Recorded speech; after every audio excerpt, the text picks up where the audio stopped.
apa yang terpikirkan oleh kalian para pejuang skripsi maupun para peneliti ya, ketika mengunjungi tempat-tempat bersejarah. Tempat-tempat bersejarah. Kali ini saya berdiri di depan Balai Pemuda yang saat ini dinamakan Balai Pemuda. Sebelumnya kalau tidak salah namanya adalah Simpang Society ya, yang sejak zaman Belanda ya, tempat berkumpulnya para sosialita di zaman Hindia Belanda. Nah, sekarang ini saya katakan para pejuang skripsi kadang-kadang masih sulit untuk menentukan topik penelitian, menentukan permasalahan penelitian, ya enggak? Nah, dengan kalian semua mengunjungi tempat-tempat seperti ini, tempat-tempat bersejarah seperti ini yang masih banyak menjadi sebuah cagar budaya sejarah di tengah kota Surabaya, contohnya ya, itu bisa membuat kalian berpikir, ada apa sebenarnya?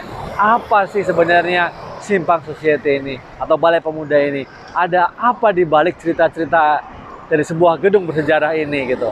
Nah, di situ bagi kalian yang menekuni sejarah, menekuni mungkin politik, menekuni juga mungkin tentang berkaitan dengan cultural studies, bisa menggali ya. Kita sering mendengar atau mempelajari atau membaca ya, bahwa dari sejarah itu kita bisa belajar, dan semoga kita tidak mengulang sejarah-sejarah kita yang buruk gitu loh. Karena kita belajar dari sejarah, kita bisa melangkah ke depan ya, melihat pola-polanya, pola-pola yang positif ya kan, sehingga pencapaian-pencapaian yang bagus mungkin di masa lalu dimodifikasi, disesuaikan dengan konteks saat ini, sehingga bisa maju ke depan ya. Kita bisa memprediksikan kira-kira ke depan apa yang akan terjadi atau seperti apa kira-kira demikian. Nah, jadi yang ingin saya katakan adalah para pejuang skripsi, coba ya, kalian kalau memang susah gitu menemukan topik penelitian, pergilah ke tempat-tempat bersejarah. Tidak hanya tempat-tempat bersejarah seperti gedung Balai Pemuda ini, tapi juga bisa juga situs-situs budaya, cagar-cagar budaya. Mungkin teman-teman yang arkeologi gitu ya, mungkin juga bisa gitu ya menemukan beberapa hal yang pelajaran terkait dengan itu. Di situ apa yang kemudian Prof, yang kemudian bisa dibahas dari situ? Tentu begini, sejarah itu ya, saya termasuk orang yang meyakini sejarah itu ditulis oleh orang yang menang gitu ya. Jadi kita harus tahu, harus mengkritisi sejarah itu ya. Nah, saya memang bukan ahli sejarah. Buat teman-teman yang lebih paham sejarah, tentu saatnya ya buat kalian untuk melihat ya. Di sini fenomena ini ya, fenomena yang terjadi tahun 19 awal gitu ya, jadi awal abad 20-an gitu. Nah, itu kemudian Anda bisa mengaitkan dengan textbook. Nah, ini yang saya selalu katakan. Pertama adalah fenomenanya, kemudian apa textbooknya, apa literatur studi harus kuat, theoreticalnya harus kuat juga. Apa yang bisa kalian kaitkan antara fenomena yang terjadi di lapangan ya, informasi-informasi yang kalian dapatkan ya, tadi di dalam ada pameran kearsipan gitu ya. Saya melihat bagaimana di situ alat-alat makannya, foto-foto kegiatan pada tahun itu, kemudian juga tokoh-tokoh kita, ada Bung Karno waktu masih sekolah di situ, ada Dr. Sutomo, semua ada tokoh-tokoh pergerakan nasional kita ya. Dan juga ada tempat-tempat bersejarah di Indonesia, di Surabaya ini khususnya, Kalimas kah, Kampung Arab kah, kemudian apalagi tadi, banyak hal ya yang bisa membuat kita belajar dari situ. Kemudian kita berpikir, ada apa ya, bagaimana dulu misalnya ya, saya katakan lagi, teman-teman tidak hanya orang-orang sejarah, tetapi orang-orang misalnya tata kota, ya planologi misalnya. Bagaimana teman-teman bisa melihat apa yang dilakukan pada saat itu.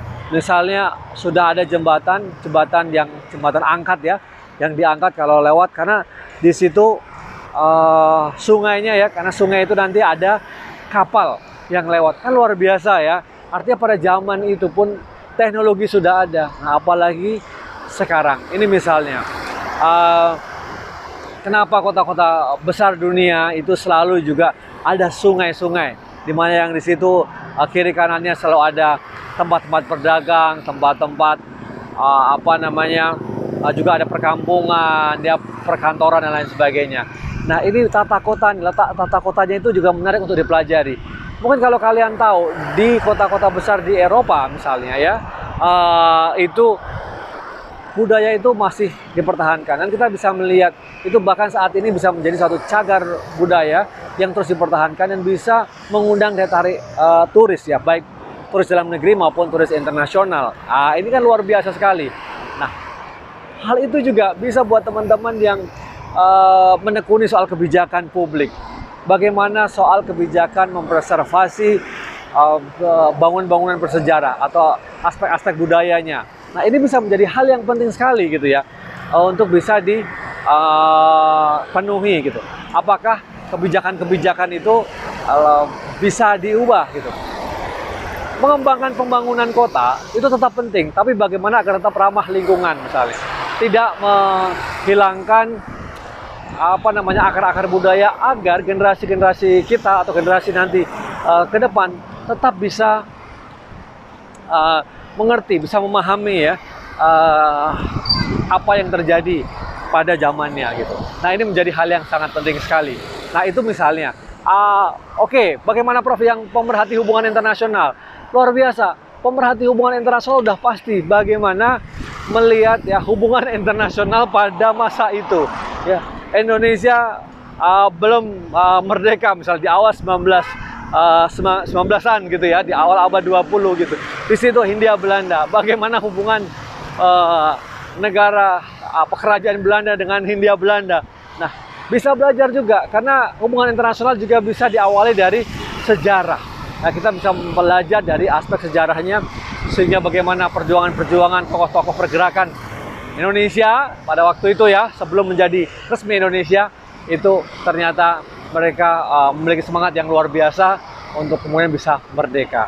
Ini adalah beberapa contoh lagi. Ekonomi bisa banget gitu ya. Kalian yang mempelajari ekonomi internasional ataukah ekonomi lokal, perdagangan, komoditas apa saja. Nah, ini ada misalnya contohnya sejarah ekonomi.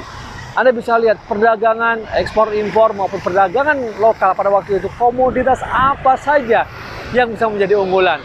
Bisa juga kemudian dikaitkan dengan sekarang gimana ya gitu ya. Nah, polanya seperti apa ya? Kenapa Indonesia sekarang misalnya ekspor komoditas ini? Kenapa selalu impor komoditas yang sebenarnya kita juga punya resource abundant di situ. Nah, ini menjadi hal yang luar biasa. Nah, itu tadi beberapa hal ya yang terkait dengan bidang ilmu teman-teman semuanya. Saya berusaha untuk mengcover berbagai macam hal. Oh ya, sekali lagi saya ingat ya, bangunan-bangunan itu arsitekturnya luar biasa, ya kan? Dari sisi arsitekturnya. Juga mungkin teman-teman yang dari sipil melihat mungkin bagaimana bangunan-bangunan konstruksinya. Sampai sekarang bangunan itu masih terus berdiri. Itu artinya apa? Artinya berarti sangat kokoh gitu ya, luar biasa banget kan? Nah, itu dari sains, dari engineering ya, kemudian nah yang terbaru teman-teman di computer science misalnya, apa yang bisa dikerjakan?